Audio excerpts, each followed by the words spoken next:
Hey Mini enthusiasts, how are you doing? So welcome back. I hope you're all having a great day, great week, great month, whichever applies.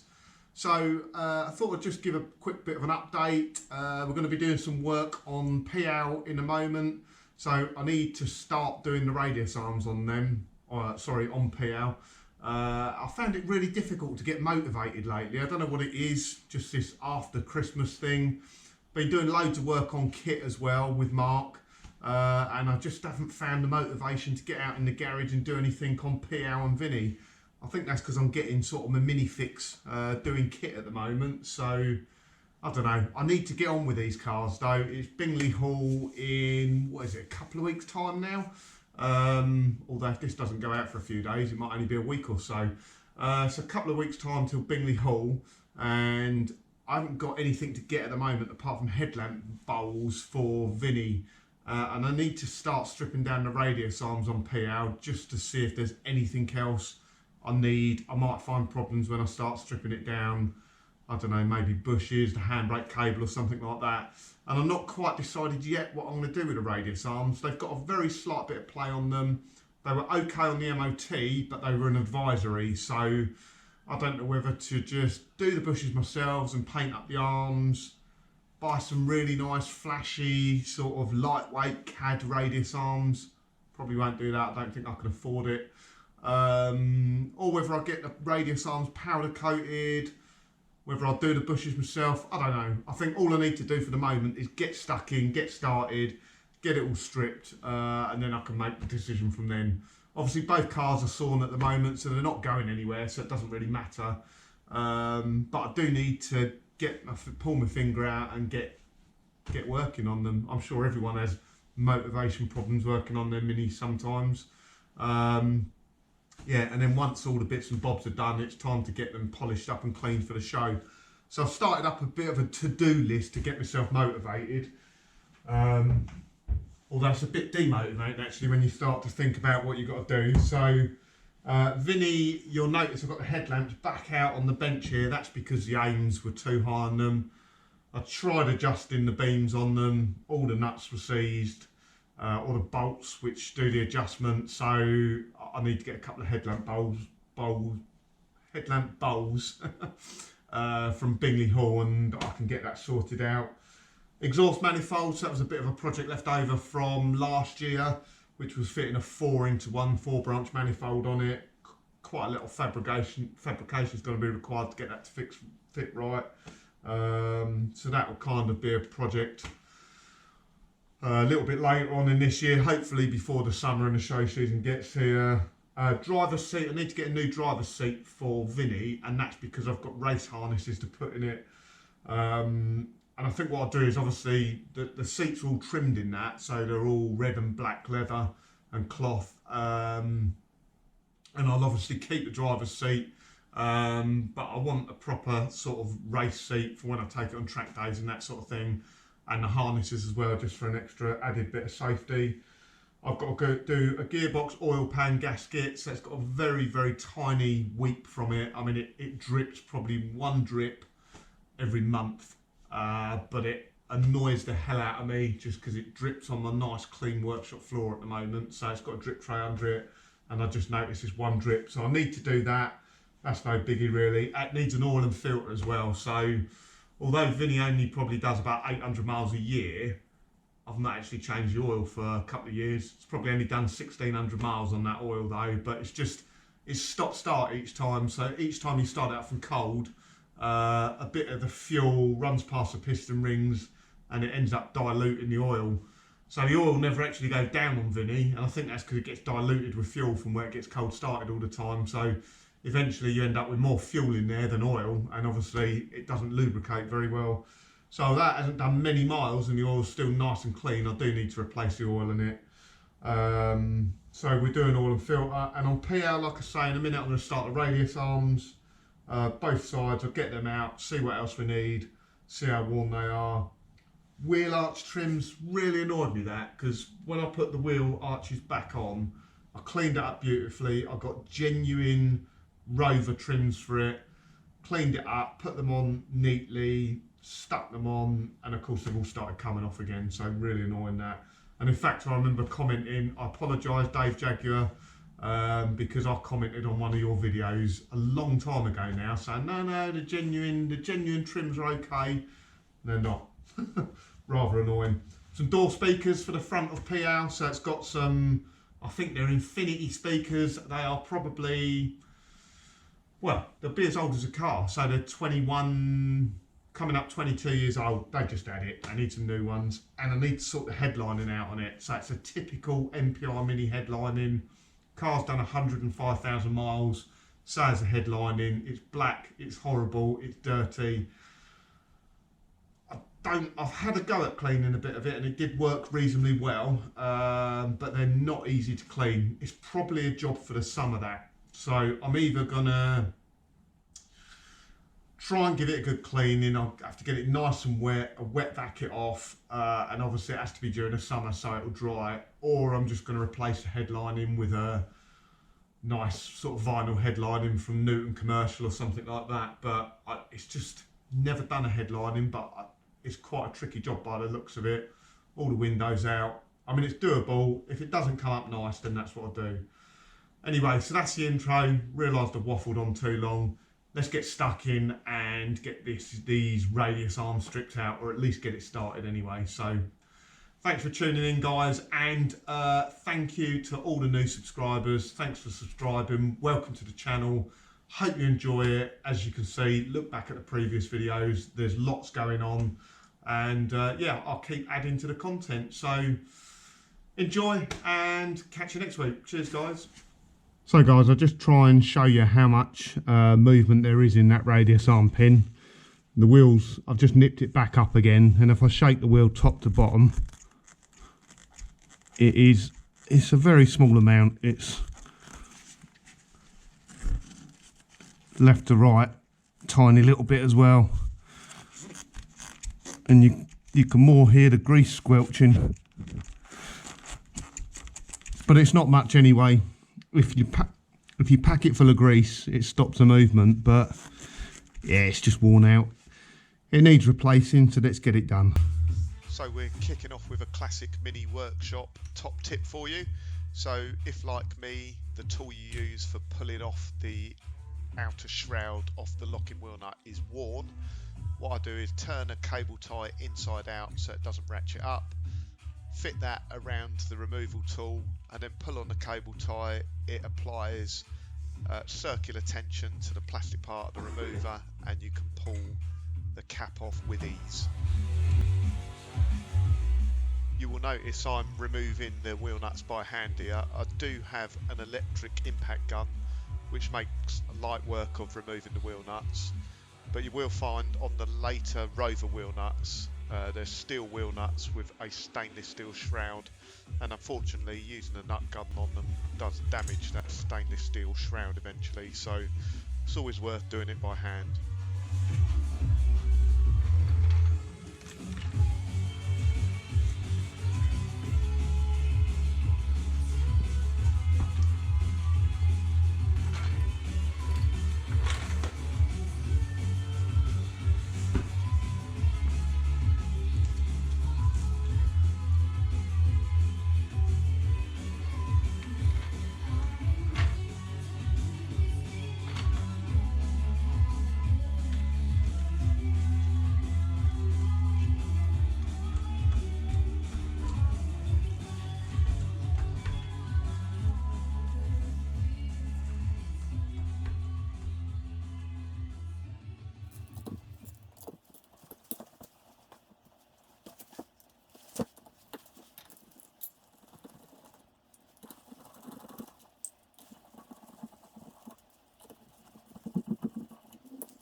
And now, with the wheel removed, we can continue to strip the rest of the rear arm.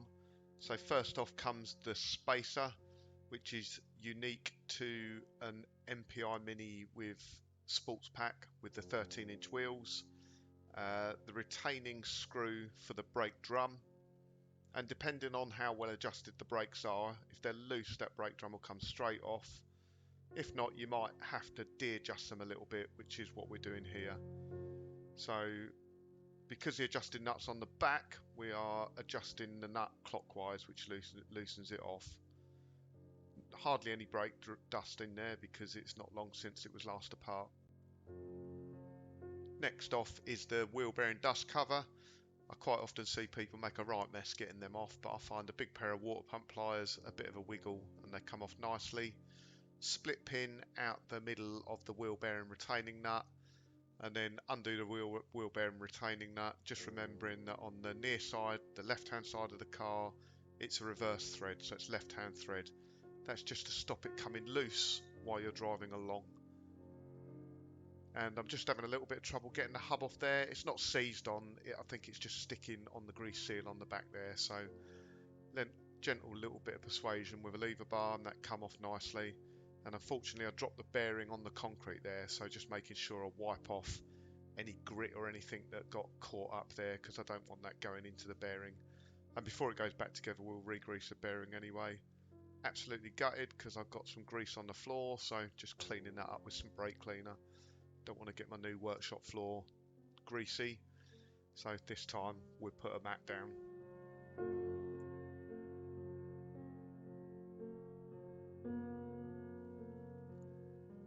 Now we move on to removing the brakes themselves, and just before I remove the shoes, I'm just checking the wheel cylinders there just to make sure there's no brake fluid leaking behind the seals.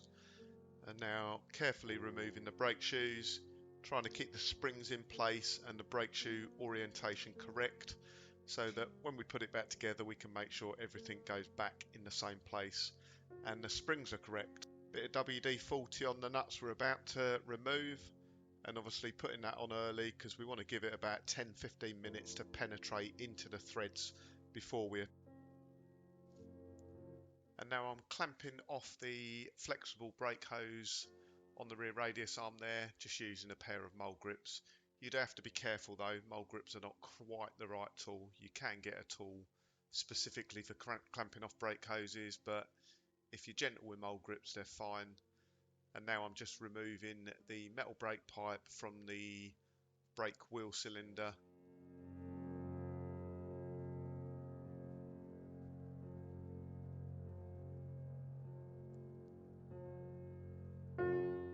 And obviously that metal brake pipe is connected at one end to the flexible brake pipe on the radius arm and the other end to the wheel cylinder itself.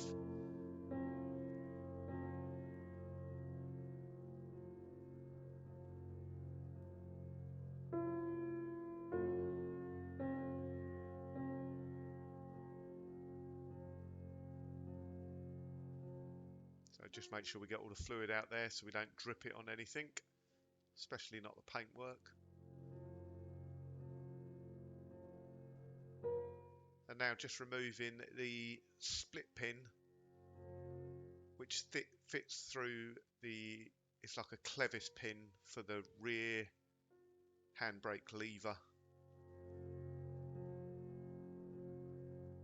And now with that out of the way, we can now move on to removing the 3 nuts and bolts which hold the back plate on, and they also hold the handbrake cable bracket.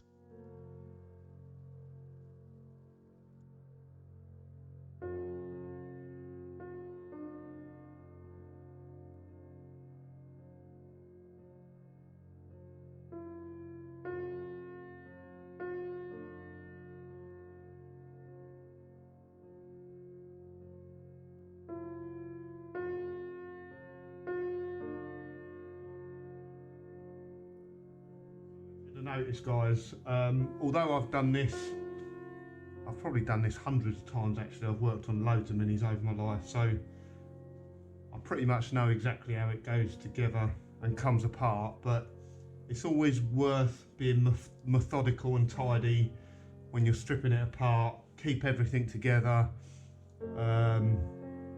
get it on the bench before you clean it up, and then just try and keep it as is. So we'll strip all this down, this back plate assembly, and we'll renew it all. We'll probably paint the back plate.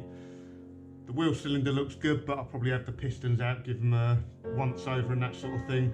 But I did notice, just looking on the back, If you notice inside there, don't know whether you'll see it, it's like that back plate, then a washer, so it's the handbrake bracket, cable bracket, then a washer, then the back plate. I'm not actually sure, I need to check whether that washer is meant to go between the back plate and the handbrake cable bracket, so maybe I'll look, maybe someone can comment and let me know, but it doesn't look right. It doesn't look like they should. It looks like the washer should be this side, but that's, like I say, the whole idea of taking it apart methodically, keeping it all together is so you notice things like that.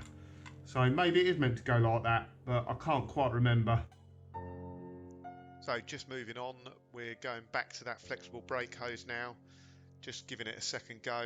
I believe it's a 9/16 nut that holds it on, but it's pretty stuck, so give it another spray of WD-40, try it again in a minute, but not holding out much hope. So I've moved on to removing the radius arm pin main outer nut behind the wheel arch there.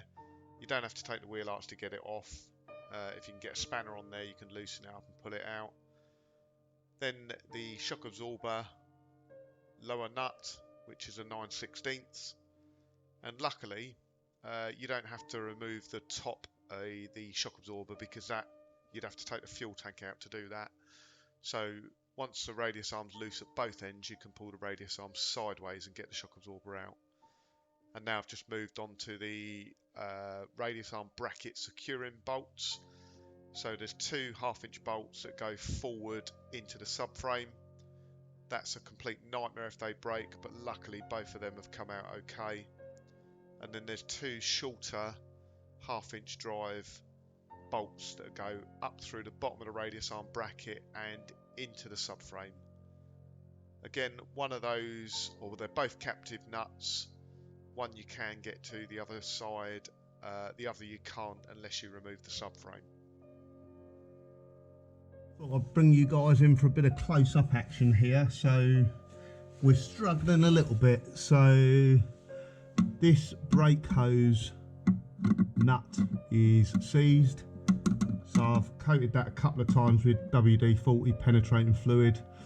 Like I've said on previous videos, the most important thing about penetrating fluid is you spray it on there. You give it time to penetrate, 10 minutes or so. So when I started, I just sprayed them, and I've been spraying them again since. So the good news is, I thought I was going to have to take the arch off, and I probably am, because I want to do that rubber strip, but taking the arch off means taking the fuel tank out, which I don't want to do at the moment. I thought you'd have to take it off to get this nut off, but you don't. That nut comes off, you can slide it out. The top and bottom radius arm bolts which go into the subframe, they've come out okay, so that's good news, because if they snap, you're in a world of trouble then, because that's a captive nut in the subframe itself. But this captive nut down here, that nut started turning, or it felt like it did. I couldn't see the top turning. I think that's going to snap. It's not the end of the world if it doesn't, because it's exposed and I can just weld a new captive nut onto there. However, this one here, that goes inside, so you can't get to that to spray it, although you can if you get these bolts out. So if you get these out, what you can then do, which is what I've already done, is just spray a bit through that bolt hole, and that will get onto the back of that nut there. So let's give it a go. Pretty sure that's going to snap. So we've got a couple of options. I can give it a try again. I can put a bit of heat on it, although I'm not convinced it's going to make a great deal of difference. It's really rusty. But in general, if we get away with just that one snapped, I'm quite happy. It's this one I'm a little bit worried about now. Let's give it a go. Keep your fingers crossed for me.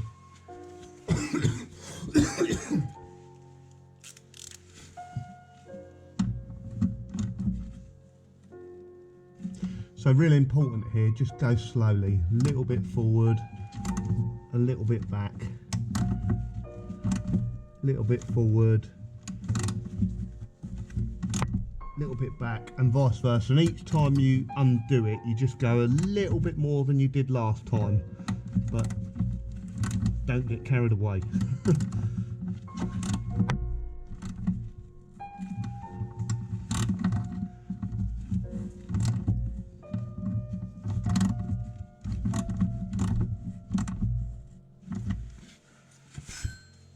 After a few turns, just apply a bit more WD.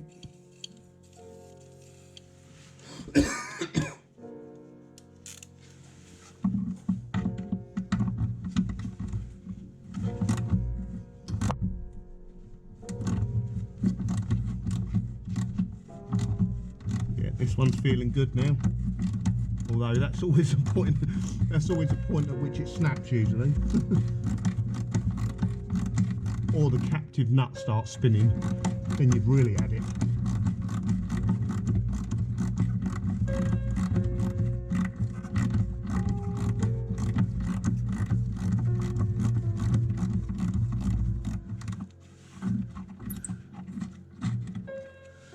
There we go. So the bolt's a little bit knackered, so that's something for Bingley, that new set of bolts. And as you can see, that's dry as a bone, that. So I thought spraying through there might have got to the back of the bolt, but it obviously hasn't. Now for the problem one. Let's see if it'll move. I don't know whether you can see that. That's definitely just the head of that bolt moving. There really ain't a great deal I can do about that. It's gonna snap. It's inevitable.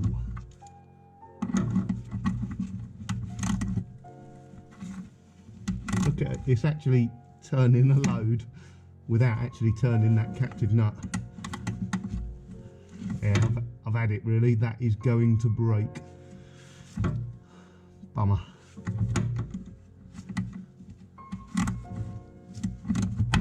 There you go.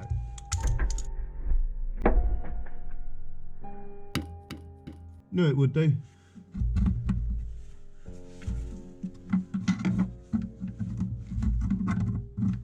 You win some, you lose some. I'll take that bolt breaking all day long over the other ones.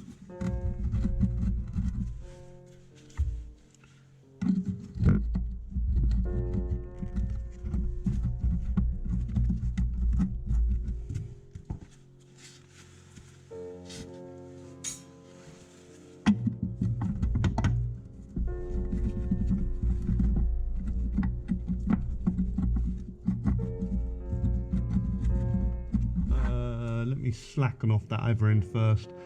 Just gonna try and get this brake pipe nut out as well. I'm pretty sure it's not gonna break, it's gonna round off. But again, it's just a brake hose. It's probably quite a few years old, but it would be nice not to snap it.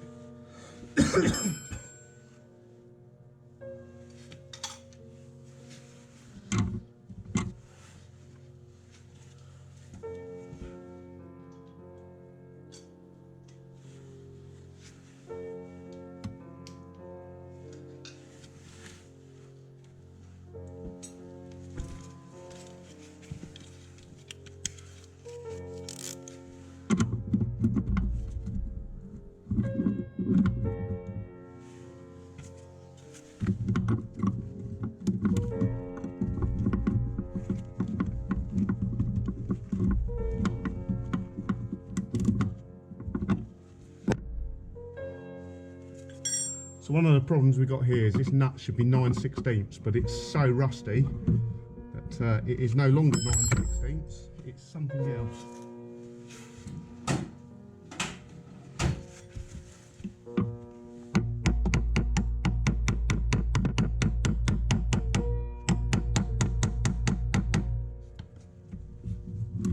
That probably sounds awful on the GoPro, apologies.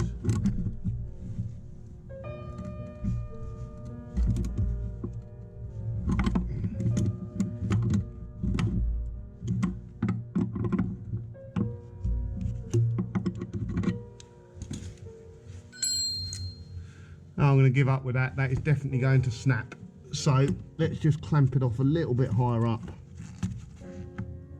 We haven't got to worry about how tight we clamp it now because we're going to be replacing that rubber hose. So again, that's in the shopping bin for Bingley.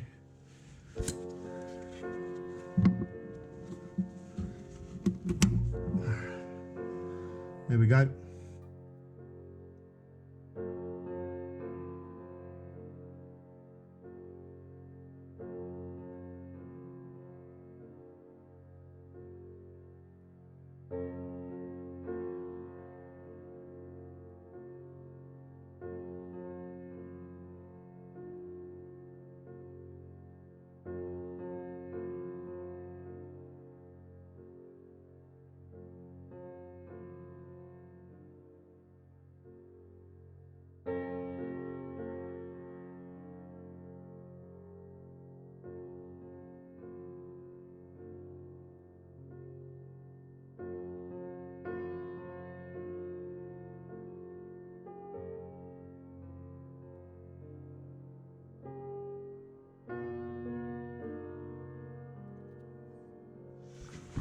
Well, that wasn't too bad, guys. One broken bolt, new brake hose. I think I'll probably get a new suspension knuckle for there as well. Might do the cable. As you'd have seen, I couldn't get the split pin out that handbrake quadrant, so you just have to spread the quadrant out so you can pull the cable out. Now I've just got to clean up all this subframe. I'll probably paint it while we're here. Okay guys, so that's all our bits off now. As I say, laid them out. We'll probably dunk these in gunk or some parts cleaner to get them all degreased and cleaned up, ready to go back on, inspect them all. Like I say, I think I'll get new bolts. I'll definitely have to get one because of that snapped one there. Brake shoes look all right, although I could do with a clean up. It's worth leaving them. I've moved them about a bit there, but line them up so that when you put it back together, you get them back on the right way. So you get the leading and trailing edges the right way around. Might get a new suspension knuckle as well. But yeah, just got to get everything tidied up now, so it wasn't too painful.